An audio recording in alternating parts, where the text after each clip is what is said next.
when we are young, we're all kinds of happy. We're smiling at everything, etc. And then what happens? Trauma. Trauma starts to happen. And these traumas, when they're unaddressed, these emotions, they get repressed. They get put in the background. And then that happiness starts to look like this a little bit. And then you start to realize you're kind of carrying this with you in your life. You don't think you're really reacting to that past trauma because you're not thinking about it right now, but you're seeing it everywhere around you. You're seeing reminders of it. You're seeing situations that make you feel the same way as the trauma, and your life starts to go ahead and reflect these past traumas that you've gone through.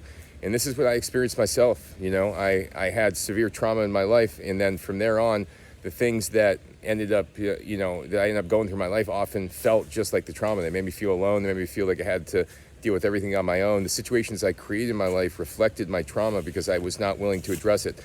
Eventually, I was able to overcome it by doing an emotion log, by looking at it face to face, writing down the thoughts I was having on a daily basis that were challenging, and then going ahead and challenging these thoughts, going ahead and realizing most of these thoughts were founded upon past experiences, not guaranteed results in the future.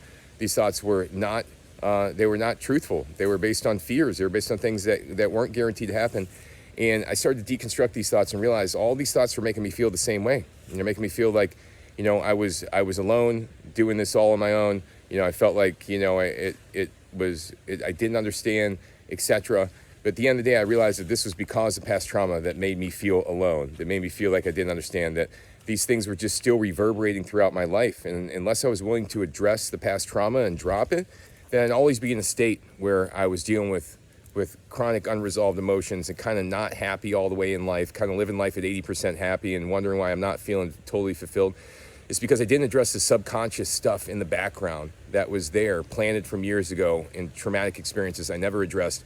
And once I finally addressed that stuff, I became free. I became light. I started to be able to experience the spirit flow through me. I started to be able to feel the intuition, trust it, believe in it, spend a lot more time outdoors, started spending more time doing joyful things and loving my life and being grateful for everything.